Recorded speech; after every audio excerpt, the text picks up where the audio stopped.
Well, he was a little naughty. He was a big kid. He really was. And my mom kept him on his toes. The dazzling spotlight of Hollywood once praised Paul Newman as the perfect gentleman. But behind that brilliance, his 6 children lived lives filled with tragedy. One child lost his life at a young age due to addiction. Another spent a lifetime rebelling after witnessing his father betray his mother, while others had to face painful family secrets they could never escape. 6 lives, 6 fractures, all stemming from one root cause. Paul Newman himself, the man admired by the world, had perhaps unintentionally pushed his children into these tragedies. So, what turned a seemingly perfect family into a chain of endless heartbreak? Was the father's perfection the very price that his children had to pay for their sorrowful lives? Let's find out. Right now, when people mention the Newman family, the public often immediately thinks of the glory of Paul Newman, the man the world praised as the perfect gentleman. But behind that blinding light was a terrifying darkness, and its seed began with his only son, Scott Newman. Scott was born in 1950, the eldest son, the hope of continuing Paul Newman's lineage with his first wife, Jackie Whitty.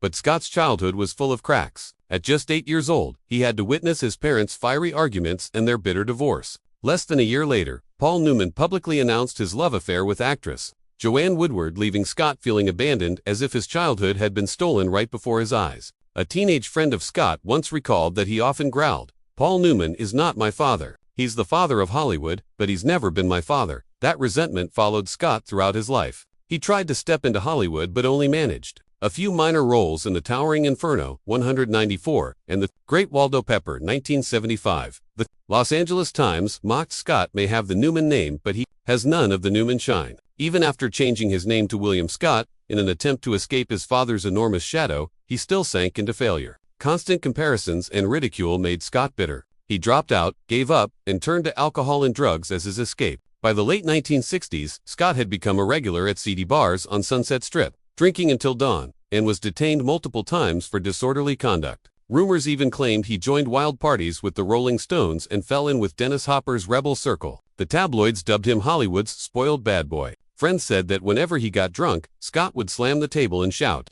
"I'll prove I'm cooler than my father," only to be found the next morning, slumped like a defeated man. Family ties grew increasingly shattered. Scott had frequent loud confrontations, even violent clashes with Joanne Woodward, sometimes leaving home for months. Rumors in Hollywood whispered that Scott once overheard suspicious conversations between his father and James Dean, hinting at a special friendship. Young friends mocked him, saying his father only pretended to be happy with Joanne to hide the truth. Those whispers cut into Scott's fragile pride like knives, leaving him ashamed and angry at his own family. In November 1978, tragedy truly struck. After a motorcycle accident, Scott was prescribed painkillers. On the night of November 20th, he drank heavily at a bar, then returned to his Los Angeles apartment. Alcohol pills and cocaine mixed into a deadly cocktail that ended his life at 28. When police arrived, they found pill bottles scattered, half-finished glasses of liquor, and white powder on the table. The official report listed it as an accident due to alcohol and drugs.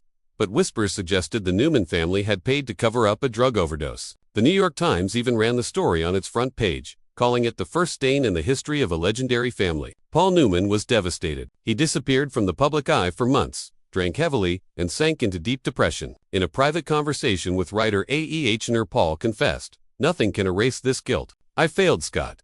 His marriage with Joanne began to crack as well, with many claiming she had never truly managed to be a second mother. 2 years later, seeking redemption, Paul donated $1 million to establish the Scott Newman Center, an organization dedicated to educating youth about the dangers of alcohol and drugs. For more than 30 years, the center helped thousands of teenagers, but eventually closed due to lack of funds. At one of his final fundraising events, Paul admitted, "I could save other children, but I couldn't save my own son." Scott's death not only ended his short life, but also triggered a chain of tragedies for the Newman family. While one son fell into addiction, Paul's eldest daughter, Susan Kendall Newman, chose a completely opposite path, living single, rebelling against her family, and defending her father's true legacy. "I saw my father betray, and I saw my stepmother pretend to forgive. Since then, I no longer believe in marriage." That was not just a slip of the tongue, but a scar Susan Kendall Newman carried her entire life. The youngest daughter from Paul Newman's first marriage, whom he tried to hide behind his public halo. Born in 1953, Susan grew up just as Paul Newman was becoming a Hollywood sensation. But to her, he wasn't a screen hero. He was a cold father who only knew filming parties and pouring drinks. By her teenage years, Susan had become a rebel. It was once said that during dinner at the family's Connecticut mansion, she slammed her spoon on the table and screamed straight at Joanne Woodward, her stepmother. You can forgive, but I can't.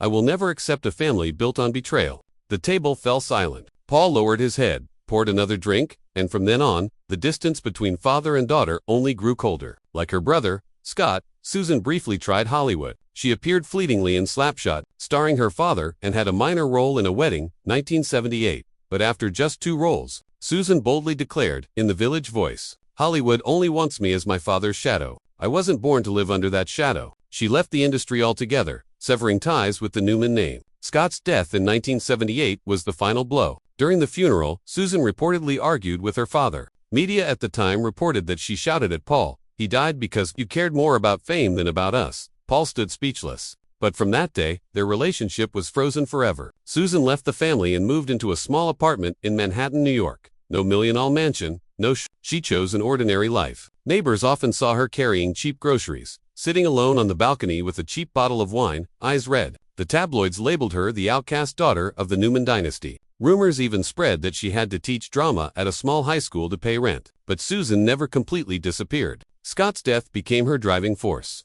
She threw herself into nonprofit work, visiting schools and rehab centers to speak about her brother. One student recalled Susan saying during a talk, "If someone had been there that night to stop my brother, maybe everything would have been different. Don't let anyone else die like Scott." Even more shocking, Susan fought not just the past, but her own family. In 2015, she made headlines when she publicly accused Bob Forrester, CEO of Newman's own foundation. In Vanity Fair, she bluntly called him a betrayer of my father's legacy. Then she added a heavier blow. "My father abandoned me when he was alive. Now, even his legacy has abandoned us." That statement shook the family and stunned the public, revealing that behind Hollywood's perfect family were wounds that never healed. Today, in her 70s, Susan remains single with no husband or children. She chooses to live alone, simply but fiercely, part rebel, part living witness to the hidden darkness behind the Newman family's glow. And after Susan, the story shifted to Nell Newman, the daughter who once seemed the luckiest, cherished by her parents, but who ultimately faced a bitter fate of being pushed out of the very empire bearing her family's name.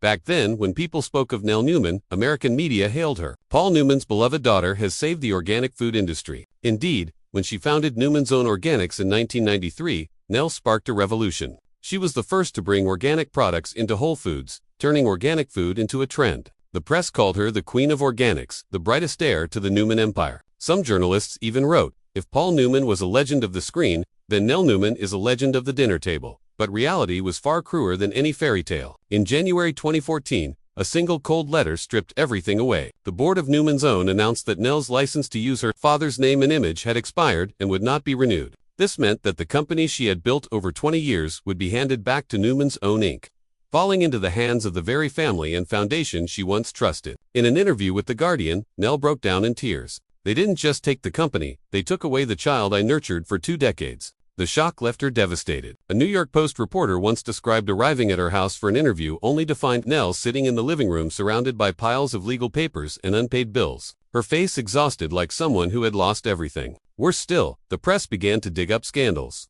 Some tabloids accused Nell of financial mismanagement, using company funds for lavish trips with her husband, photographer Gary Irving. Industry insiders whispered, "The organic princess is drowning in debt." J.